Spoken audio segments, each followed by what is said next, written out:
What's going on, everybody, and welcome back. So we're about to head off to the new house. I just wanted to show you guys. Finally got some merch. Take a look. There's the Accord, and there's the shirt. So hopefully you guys like it. I don't know. I should go to the site and check it out. I never ordered myself one, but this is a medium, so I like my shirts fitted. So you probably might want to go with a larger size if you want something that's a bit looser. It's definitely on the tighter side, but it is a nice shirt and it feels nice. So I'm trying not to put it in the dryer and shrink it. We got to get going. I'm going to get over to the house. We got to change Naomi's oil and get to work on the rest of the house. So we're going to get in and get going. But yeah, hopefully I'll keep you guys in the loop on what we're doing today. So we're headed over to the house now, and we're gonna work on, I gotta show you guys the progress I made with the ceiling. So I got it all double coated. I think I might have talked about that in the last video, but the ceiling's all double coated with the premium white ceiling paint from Sherwin-Williams, and it looks great. The sheen's good. Once you side light it, you can see some marks here and there from my primer coats. I think the roller marks are still showing through. So the next ceiling I do will be better, but at the end of the day, it's a bedroom and you're really gonna be in there with the lights off. So who really cares that much about how flat the ceiling is? As long as it's not popcorn, I'm stoked. And you guys will never even you'll look at it. Even if you saw it in person, you'd be like, what are you talking about? I'm just so picky. I can't help it. I notice the flaws. But I will admit that it still looks good. So, it still looks good.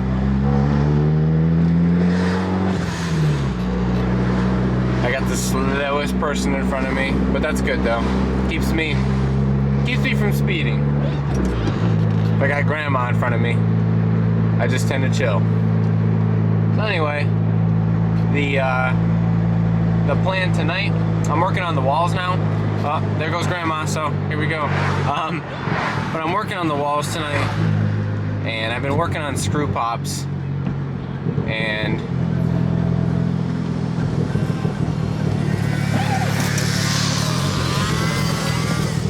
oh my.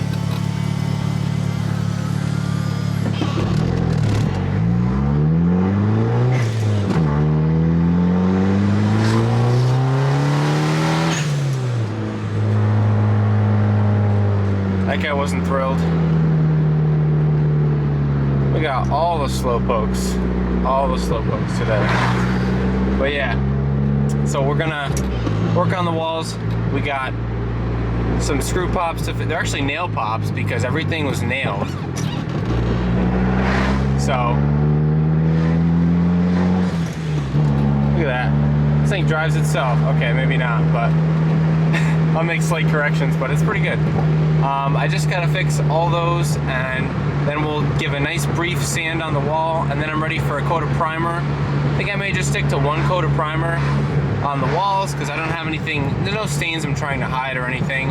So I was thinking about just using the water-based kills and then proceed to work on painting. So that's the next step, prime and paint after we sand and after we make sure all of our nail pops are fixed. So I'll show you guys that.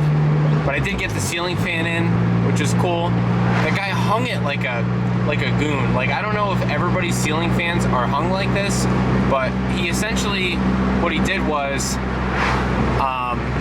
use a regular light fixture and just screw the fan bracket into these two tabs on the corners. And I just can't help but think that is just not strong enough to hold a ceiling fan that's slinging itself around like that.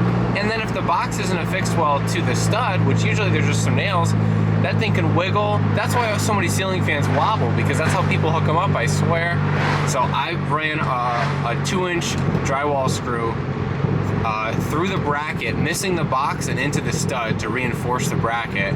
Wish I could show you guys, but I already did it. But I think it added a lot of rigidity to the fan itself. And one sheetrock screw has like a 250 or 150, I don't know, somebody will correct me, but 150 pound capacity, I think, on each sheetrock screw, which is plenty to hold what we need it to hold. So based on that, I think I did a lot for the rigidity of that ceiling fan. So hopefully it doesn't fall off. I know it won't now. But yeah, so that's good. And the lighting it's so dim in there. It's funny because I've been using the spotlight to work. And once you get the light in there that you're actually gonna have in the room, you're like, wow, why'd I do all this work? You're not even gonna be able to see. So it's kind of funny, but it's for me, you know, it's for me mentally. It's like when you do the body work on your car, you know, and you don't want anything to show through. So you just go extra hard, and you gotta hope that you go hard enough to meet your expectations in the end, because you really don't know till you paint it what it's gonna look like, you know? But always go the extra mile. It is always worth it.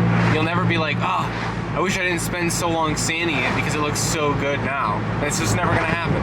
If you didn't sand enough, which is probably the case, like, you know, I don't know. Sometimes you sand too much too, so it's not just not sanding enough, but like if you don't do it well enough.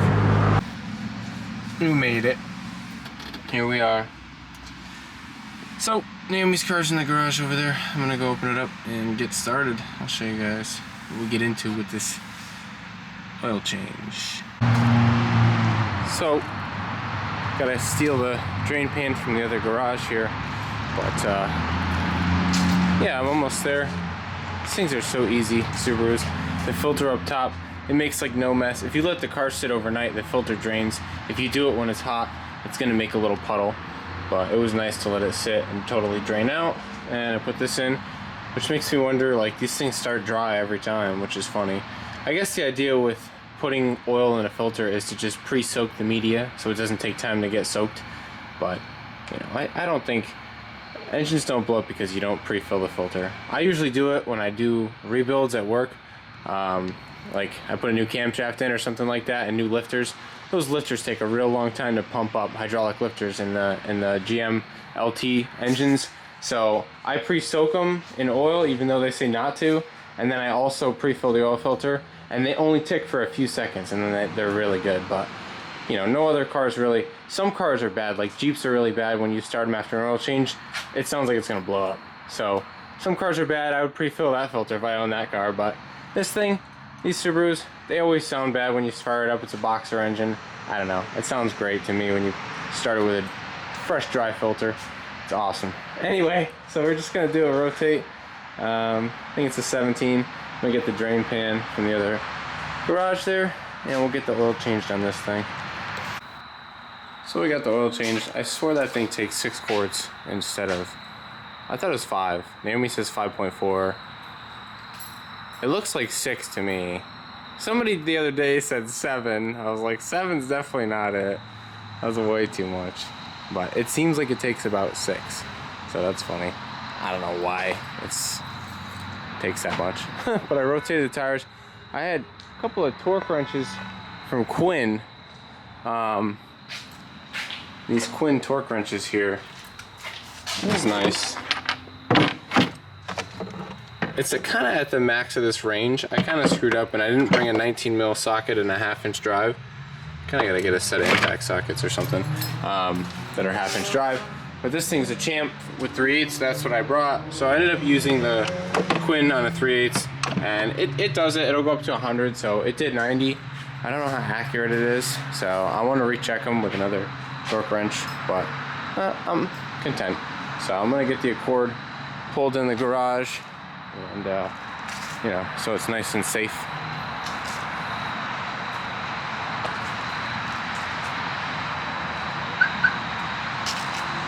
Lights are so bright.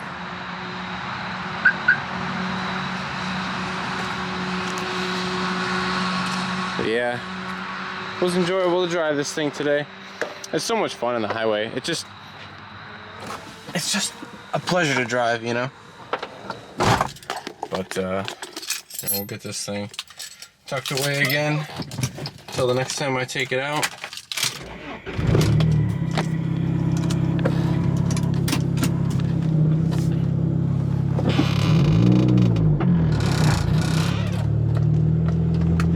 My clutch pedal's been squeaking. It's kind of annoying me.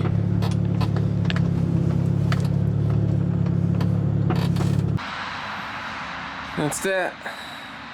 Her new home. So this garage is kind of tight for 2 cars. I'm definitely not gonna be able to keep that much garbage in here. I gotta throw all this stuff out. I'm definitely not gonna be doing any tile jobs that this guy was doing. And this guy, bit of a hack. I say that about everything, but this guy's a bit of a hack. I'll just say that about him. But it's a beautiful house, and we'll make it even nicer. I can feel the cold air coming in. I don't even know. Maybe not. I don't know. I gotta wire the electrical in here. It's not even that cold outside yet, but we'll see.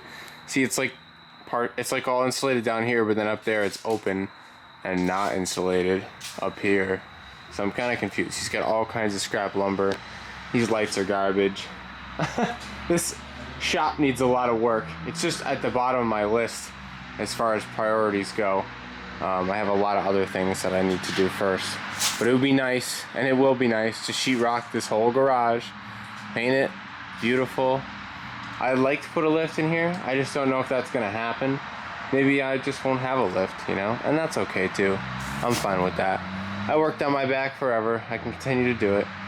It would be nice to have a lift though. So we'll see what happens, but we'll make do with what we got. That's what we always have done, and that's what it's all about, guys. You don't have to have the coolest shop to produce nice stuff.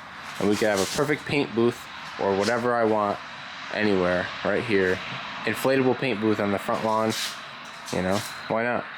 So I'm excited to see what this house has to come for us and for the Accord, because I'm not going to get rid of it. I'm going to keep it long term, and hopefully we do some more stuff to it soon. Thank you guys for watching this short video of me doing absolutely nothing. And I will show you the progress in the other room now, if you care. So here we are in the main bedroom. I got a bunch of nail pops fixed. So I put screws in, and then I whacked down the high spots, and then I hit with 2 coats of 45-minute, quick set compound. Easy CN 45 joint compound, and it's like a quick set material. It hardens up, and then I did a 3rd coat with some lightweight filler compound, and I left it kind of heavy, and I'll probably show you guys that at a later date. But the process is not too difficult, and then we'll come back and we'll sand this flat. These are just little lap marks. These will sand out pretty easily. And then I think I want to come through and prime the whole wall, try to get a nice uniform texture going on. And yeah, we just gotta go and tidy up some areas that need help. And then once we prime, if there's any really bad spots, then we'll touch that up too. But I think we're looking pretty good. The ceiling looks great, guys. Just to see how good the ceiling came out gives me all kinds of warm and fuzzy feelings, with the fan in here and everything. It's awesome. So the contrast looks good. The dark fan and the white ceiling. I think it's gonna look really nice once it's all said and done, with a nice color on the walls in here. It's gonna be nice and bright. And the floor is dark, so it'll be cool because you'll have the dark up there and the nice cherry floor with the nice light walls. I'm going with like a light blue color or something. So yeah, that's pretty much where we're at with this. And my joints here are all fanned out. I'm happy with the way that they look, so I think we're ready for some primer. So that's that, and I'll keep you updated in the next video. Thank you guys for watching, and peace out.